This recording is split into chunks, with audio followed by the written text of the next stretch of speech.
If you're an Indian living in the Gulf, or you have a loved one living in the Gulf, should you be worried? There are right now 9 million Indian citizens or NRIs living between UAE, Saudi Arabia, Oman, Qatar, Bahrain, and Kuwait. Should they be concerned? Short answer is yes. As the tensions rise between Iran and the United States, you should be not panicky but cautious, alert, and well informed because the Gulf could be a target. And that's what we're going to explain in this video. But before we get to it, a quick reminder to support us financially. You can use the super chat feature, you can use our memberships, or simply click on subscribe and share this video with those who will find it useful. Now, we know that the US President Donald Trump has confirmed that the United States has struck Iran in 3 different places. It's used its bunker buster bombs and Tomahawk missiles, and Iran in response has promised retaliation, and that's what we're focusing on. Now, the world is waiting, but we don't know exactly what that retaliation entails. Iran has a few options on the table, and we list out each of those options, but one of those options is to target maybe the Gulf. And there are Indians living in the Gulf, and let me tell you why that is. So that's option number 1. The United States has military bases in the Gulf. In Bahrain, it has the US 5th Fleet. In UAE, in Qatar, in Iraq, in Syria, and Jordan. And there are many Indians living in those neighborhoods. These bases are all now likely targets for Iran. And remember, Iran has said that after the United States has attacked it, it finds that a lot of new targets are now possibly options on the table. There weren't options on the table earlier.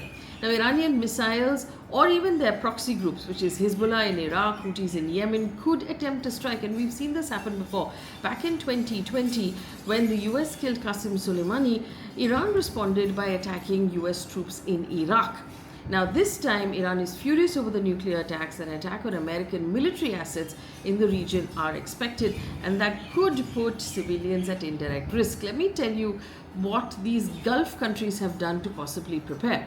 Bahrain, for example, has brought in a national emergency plan. Warning sirens have been tested. 33 public shelters have been opened. 70% of the government employees in Bahrain are working from home in order to decongest roads, to allow emergency response to move freely and military response to move freely. There's also been a traffic advisory in Bahrain telling citizens to avoid main roads except when absolutely necessary. In Kuwait, the Defense Council remains in permanent session. Bunkers have been established in military complexes with a capacity for 900 people apparently. Saudi Arabia, there's a national alert level elevated, especially near US and allied military bases. In Saudi and UAE, authorities are tracking for any radiation leaks coming out of Iran. None have been detected so far. In Qatar, the foreign ministry has issued warnings urging restraint and implied readiness for any sort of fallout, and has also participated in emergency planning, including radiation monitoring. UAE, which will be of most interest because we have a lot of Indian citizens or NRIs in UAE, citizens and residents have been evacuated. UAE citizens have been evacuated from Iran. They are actively contributing to contingency efforts and preparedness and public reassurance that no radiation has been detected in the UAE so far. Now, the Gulf Cooperation Emergency Center has partially been activated. Regional coordination has been intensified. Environment and radiation sensors have been deployed, and joint response drills are being conducted by all of those member states. So the Gulf countries are sort of on alert at various degrees, and they're being very careful about how they're planning their contingency. And this sort of suggests to us that they think that they could be a target, or the US military bases within their countries could be targets as well. So this is something for those people who live in the Gulf to be aware of. The other options available on the ground for Iran in terms of response to the US is to close the Strait of Hormuz. Now, this is a narrow waterway between Iran and Oman where 20% of the entire world's oil movement goes. And it's mostly the Gulf's maritime trade that passes through it. Iran's parliament is already considering a measure to close it completely.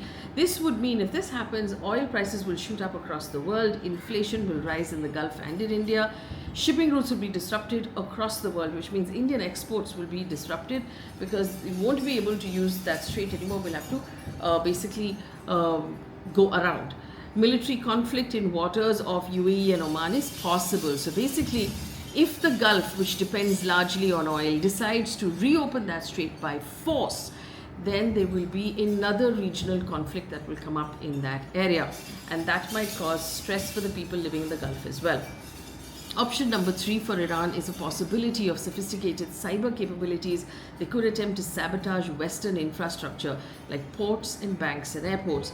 Their proxies, including Hezbollah and the Houthis, have a history of regional attacks, especially in Saudi Arabia and in UAE, using basically cyber sabotage.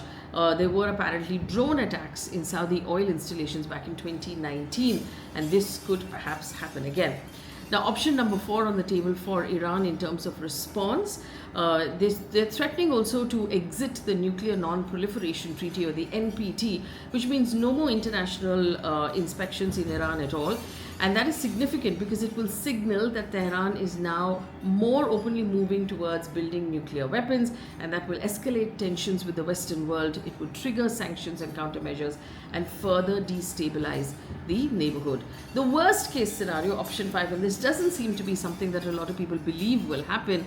The worst case scenario is the possibility of the situation spiraling out of control into a larger conflict.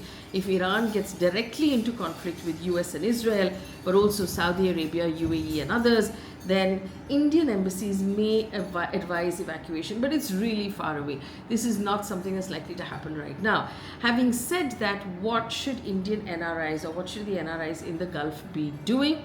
We need to be keeping a close eye on anything the embassies are saying. So make sure that if you are an Indian living in the Gulf right now, that you follow the local news, that you register with the Indian embassy, and the Indian embassy knows that you are there and where your address is, and you're following very carefully for information from the embassy and instructions from the embassy as to what you should do.